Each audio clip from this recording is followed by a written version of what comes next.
Welcome to Bungalows for Bachelors. We are going to take care of the rest of the items for our gravity design today.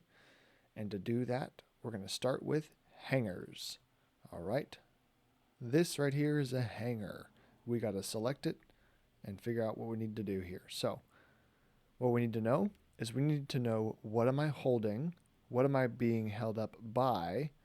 And what is the weight that I'm supposed to carry? That is what we need to know. And sometimes we also want to know the configuration. Sometimes if one beam is really tall or one beam is really short, we need to make sure the hanger can fit the configuration. It's not too tall or too wide or something. So we're holding two 2x6s on two 2x8s. Southern yellow pine for everything, and we want to load. So what we're going to do is we're going to use the Simpson hanger selector online, and it's going to make it a super easy process because they have a wonderful mechanism for doing so. So let's hop over to that and get some numbers. This is the Simpson Strong Tie hanger selector. You got this super cool 3D view here where you can visualize the connection. And yeah, so let's jump in. First connection type is joint flush top. This is fine, even though it's a flush bottom in my case. It doesn't really matter. But hanger type, we want to do all types because it doesn't really matter. But in this, we'll switch to face mount because that's typically what we're going to want to use in this case. So download duration, we're going to leave this at floor 100 because that is fine for what we're doing. Uplift duration, we're not concerned with the uplift. This is inside the house. And quantity 1 hanger. Great, good to go. Okay, so the header, the carrying member. This is the guy on the left here who's doing the holding portion. I can't zoom in a little bit, only a lot. Okay. The one on the left is doing the holding portion. All right. So we're going to switch down to Southern Pine. It is a 2x8 2-ply. Looks like that. Okay. And this is all fine. Leave that alone. It's not rough sawn. Okay, the second member is solid Southern Pine 2x6s, 2-plies. Now, this is where we want to put in our download. ASD is allowable stress design. This is just the term for designing for a particular stress. So we're going to go over to our Forte web where we have that beam. We are in the primary bedroom front to back rear. We're doing that one first. And we're going to go to report. We're going to grab the hanger load. See, there's a hanger here. We had to design the hanger. Okay, factored load is 491 pounds. So I'm going to come over to my hanger selector and put in 491 pounds. And slope and skew is where you need to angle your hangers if you needed to do that. This is what it looks like when you angle it. Okay, in this case it's just a 90.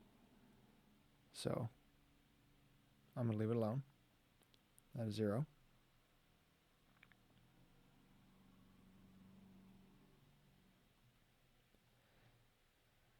And this is the list of recommended hangers. So what it's going to tell you is only hangers that satisfy this load, the 491 pounds, first of all. And then it's going to tell you the cost, from the lowest cost up to the higher cost. And tells you how many inches of bearing it's got, and it's got a bunch of other information. But this is the table. So what you're going to do is usually you're just going to pick the top one, LUS 26-2.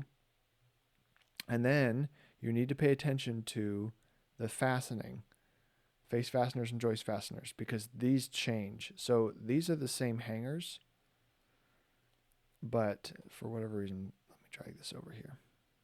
There we go. Okay, so check this out. So the allowable download here is lower on this guy because these are smaller nails. So what it's saying is when you use the same hanger with different nails, the load is different, which is why it's extremely important to use the right hangers and the right nails for beam hangers, because these numbers matter. Okay, so I happen to know that we're going to want to use, these are just regular old 10D, 0.148 is a 10D nail, and a regular hanger nail is 1.5 inches. So I want to use this one. I'm at 705 pounds capacity, and I only had 491. So I'm going to actually use this combination. And when I label this LUS 26-2, I know that most correct contractors are just going to use a 1.5 inch hanger nail, which is fine. So I don't need to really label this and worry about it. So that would be a case. So if you use crazy structural screws and stuff, you get more load capacity out of it, but we don't need that much. So LUS 26-2 is fine. So I'm going to go to my plan, copy LUS 26-2. That's all you need to know. And you need to know that it's from Simpson, but you know, that's about it. Great. Now I'm going to go look at this one over here. Now this is two 2x6s hanging on two 2x6s. If we go look at the detail here, this hanger is shorter than the 2x6, so the beam could also be 2x6, and it would do the same thing. This works just fine. So what I do is check the load, primary bath, front to back. I'm on the report. Check the hanger. See, these numbers are the same, 643 pounds. Okay, so this one's a little bit heavier. So, oops, I'm going to go back to here. 643. All right, so notice how I'm now a lot closer to this guy, 705 pounds, and I don't like how close I am to that. So I might actually specify a different nailing. So in this case, 10D common. Yeah, it's changing the number of fasteners. So what I'm going to do is I'm going to pay attention to that. I'm going to say LUS 26-2, and I'm going to say 3-inch nails instead. And that's going to get me up to here instead of the 1.5 inch nails.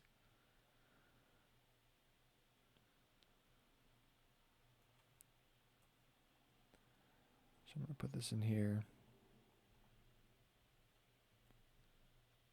with 3-inch nails. Well, 3-inch 10D nails.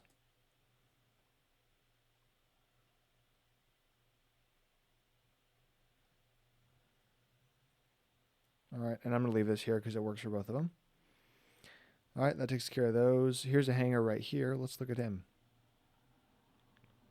Again, we got two 2x6s on 3 2x12s.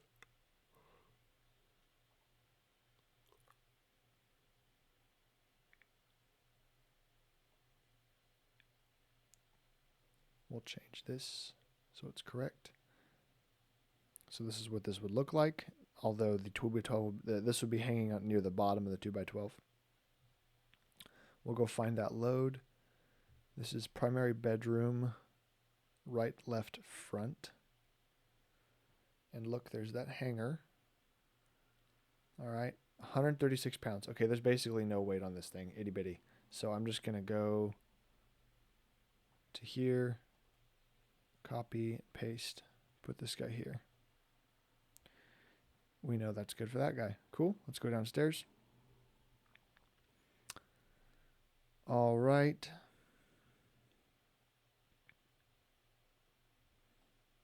So this beam is way up at the ridge.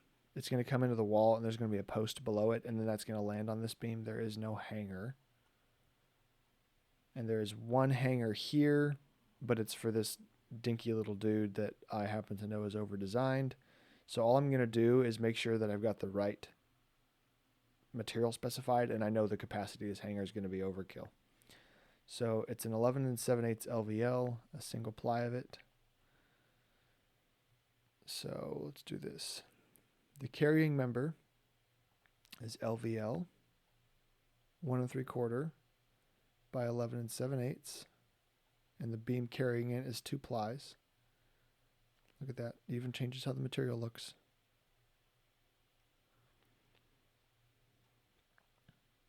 I'm carrying 1 LVL.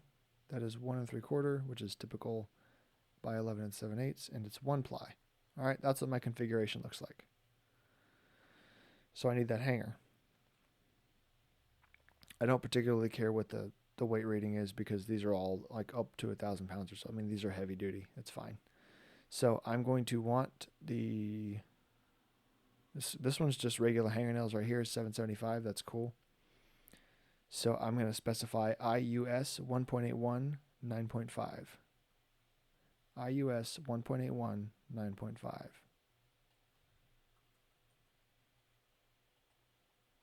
IUS 1.81-9.5. Okay, and that tells me which one I need to buy later on to hang this guy right there. Alrighty. So we're good.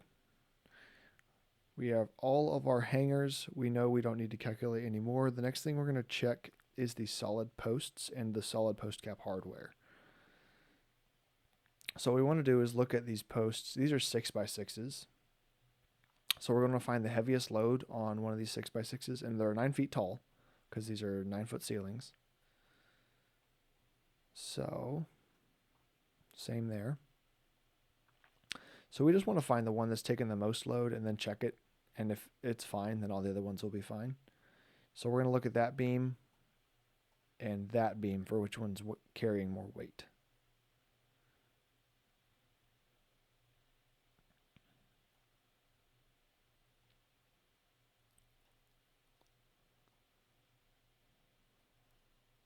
Okay, so we're going to go first floor ceiling patio.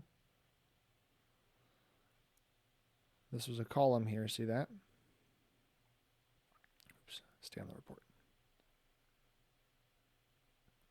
The column has 989 pounds on it. That's hardly anything. Not too worried about it. I also just noticed the front porch front. Let me check the loads.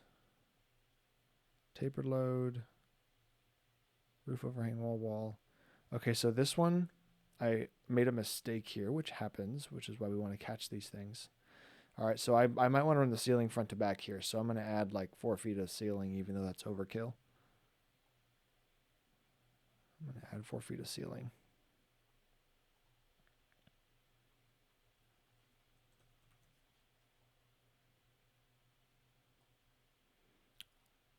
Uniform pounds per square foot on the whole thing. 4 feet of ceiling on top.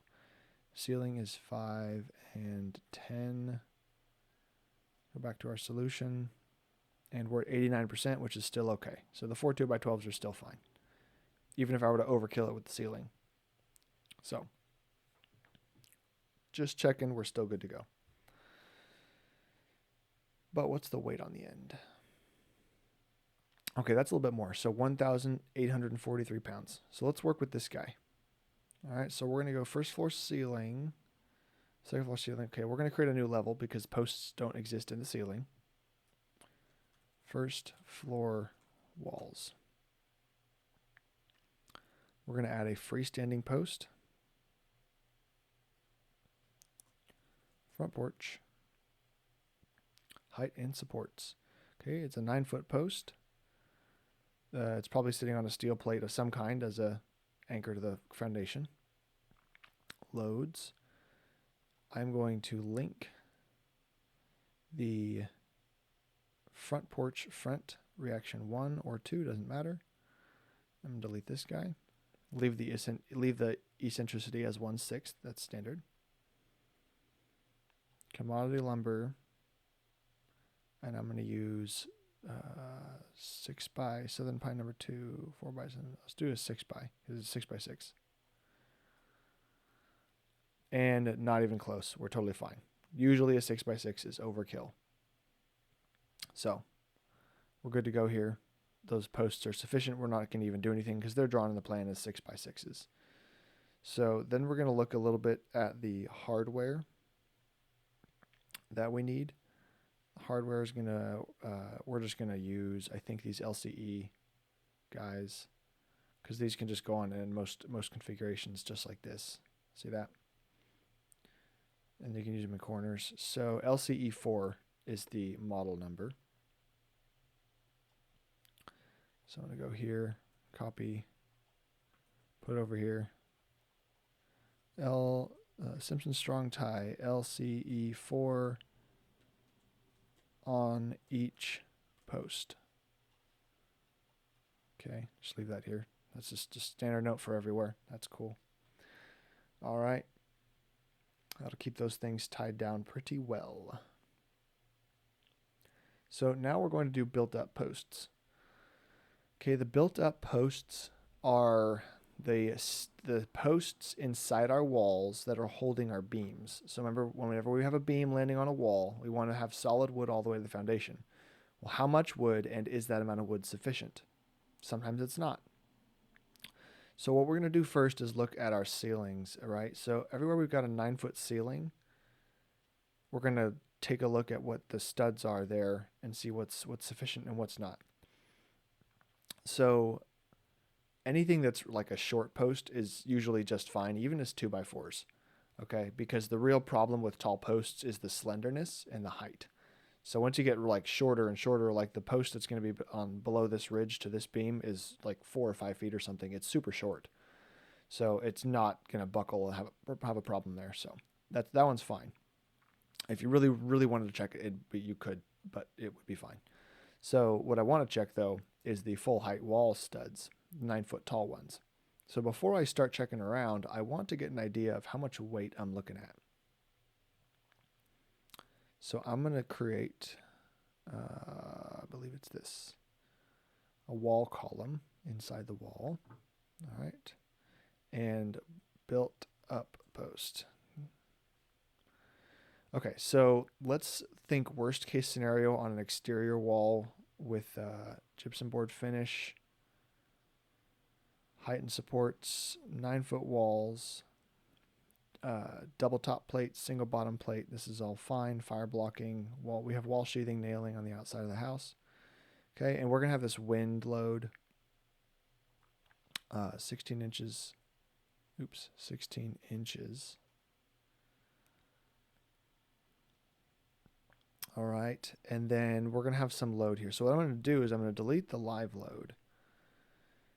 And what I'm going to do is I'm going to increase the dead load until I break this post, right? So in my 9-foot ceiling post with a 2x4 wall, let's do that. Commodity lumber, 2x Southern Pine number 2. Let's go 3-ply 2x4, which is going to be the general minimum to get us the post that we need for our beam width. All right. We're good here. I mean, we're bending and compression 60%, so that's the buckling failure right there. And then we're not geometrically a problem. And there's no deflection issue with the wall and the wind. So 3,000 pounds is pretty good. All right, so we can hold 3,000 pounds forever under this loading scenario with this height and 3 2x4s, okay? So that gives us a number to work with. So what I'm going to do now is I'm going to go through my beams and I'm going to check those loads. And if I find a load that's over 3,000 pounds, I'm going to maybe check it and reconsider. Okay. So I happen to know these loads are not going to be over 3,000 pounds because these are tiny beams. All right. This big long guy was like 1,800 pounds. But I will check this one right here. Okay. This kitchen living room beam that's holding this big beam. That might have some serious weight on it. Let's check. Kitchen living room beam. Go to the report. There you go. So each end of the beam has factored load of 3,000, and then the other side's almost 4,000 pounds, okay? So what do we want to do here? We want to check. So what I'm going to do is I'm going to go back to my built-up post, and this is just for checking. I'm going to go to my loads. I'm going to link in the end of that beam. That was the heavier side, was the right side, which makes sense because there's more weight coming down on the right side. Put it on top, delete this, check and see if it works. Okay, I'm at 74%. I'm still good, and nothing else is failing, so I'm happy with it. 3 2x4s is still hunky-dory. So I'm not going to worry about that. These are just joists. Let's check this one just to be sure. This is the front of stairway. Front of stairs, front to back. Report. Loads on the ends. They're under 2,000 pounds, so we're fine. Let's keep going. This might be a heavy beam. Let's check this one. This is the guest bedroom.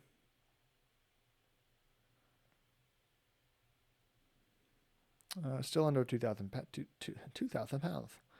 Still under 2,000 pounds. So we're fine. And we're also going to check this guy right here. Well, yeah, it's got some floor on it, so let's check though. It's not going to be crazy. This is left of stairway. Yeah, 1,200 pounds. No big deal. Okay. So we're good on the first floor, and this was a small weight too. It's like less than 1,000 pounds, so we're fine there. On the second floor, same rules apply, but we're going to check the other beams.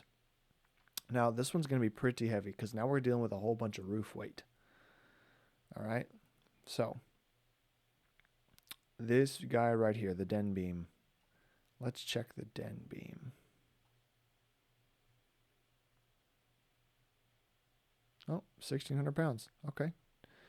It's heavy, but it's not going to fail our 3,000 pound capacity. These are going to be light beams. They're small. These are going to be fairly light beams. But we're going to check these two longer ones, especially this one because it's got all these roof bracing on it. Actually, this one's basically nothing. This one has all the roof sitting on it, so we're going to check it. Primary bedroom, front to back, front to back, front. Yep, sure enough, it's close to 2,000 pounds, but it's still not a problem. So we don't mind. So knowing that, if we just keep this rule and say, this is still overkill, but all built up posts to be 3-ply studs. All right, and this is assuming you're using number 2 lumber to build your studs. If you're using number 3 or utility grade lumber, this does not work. But just buy regular number 2 studs and you'll be fine. Okay, so that takes care of that. And then we will now take care of the headers real quick. All right, so what I drew out here was some things from the code. If I have a header in this wall right here, and I've got all the roof and ceiling on it and a 24-foot wide building, then I can do 2 2x6s to get me 4'7". 2 2x8s will get me 5'9", right? So what this is saying is if I have a 12-foot tributary width sitting on my window, I can do these numbers. In this case, it's more complicated. I have a 2-story. I've got a 6-foot tributary width of floor on my window and a 12-foot tributary width of roof and ceiling on my window. 2 2x6s gets me 3'9". So using those, we're going to kind of estimate some things here. So starting at the top. First thing we're going to do is we're going to write a note that says all headers to be 2x6 to be 2 2x6 unless noted otherwise. That saves me time in writing. Okay. So what I'm going to do is I'm going to first check for all my super light ones, my double 2x4 headers that aren't being loaded at all. 2 2x4. And I'm going to label those as such. Okay, copy this. Okay, I don't do that on my exterior walls, only interior walls that aren't being loaded at all. Okay, so this door, the roof and ceiling is running left to right, and this door is running left to right. So boom, there's no weight on it. And that's the only one upstairs in that case.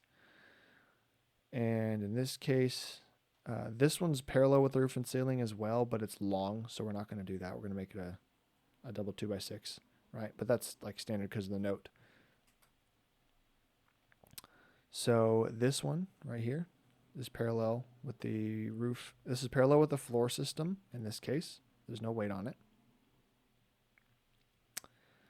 And that one's clearly getting loaded, so that's not going to work.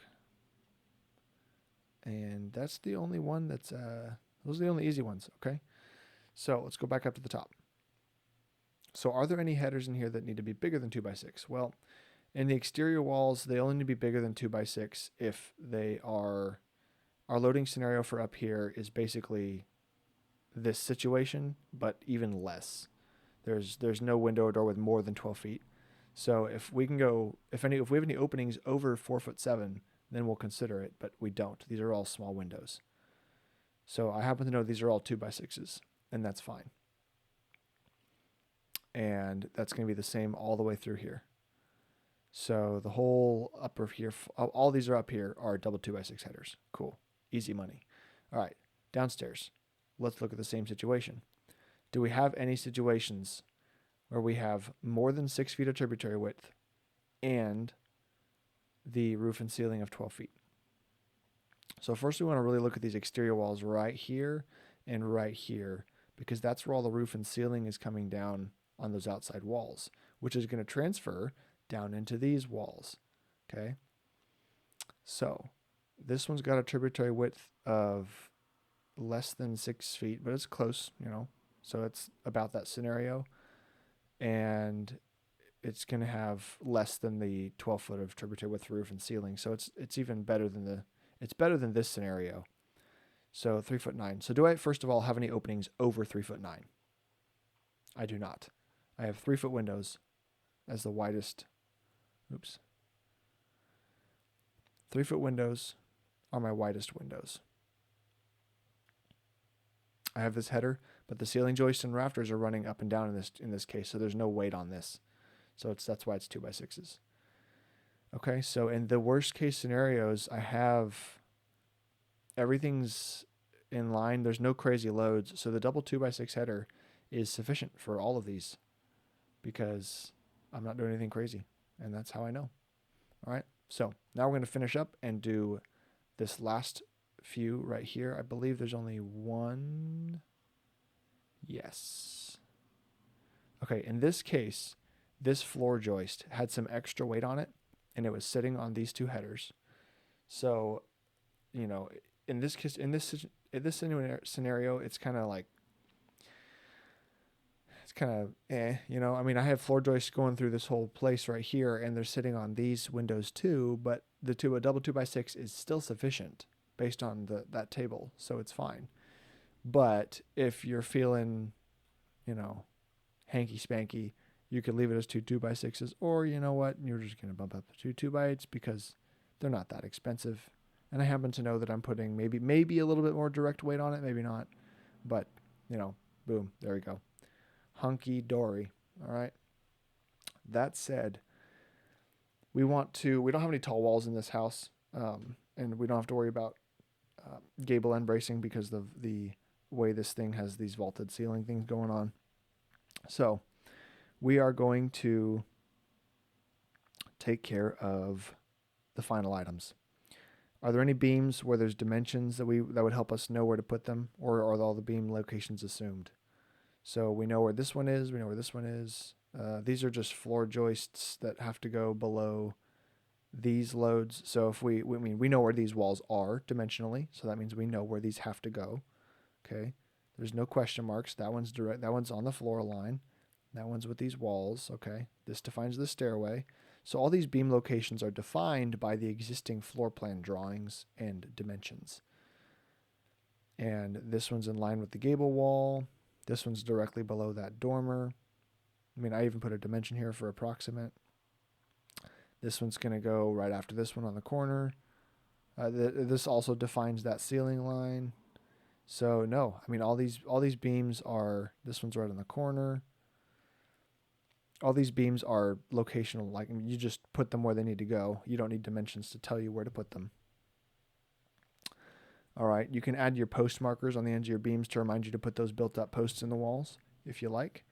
And then we've already got the post markers from the upper floors coming down. So the last thing we're going to do and be done is we're going to look at our attic access door, which is right here. And we're going to think about it real quick and say, okay, ceiling is running left to right. So I'm just going to remember that when I frame this in, I need to box out this door. Something like that. Okay, just going to remind me to box out that attic access door. And that concludes the gravity design. We will do lateral design next.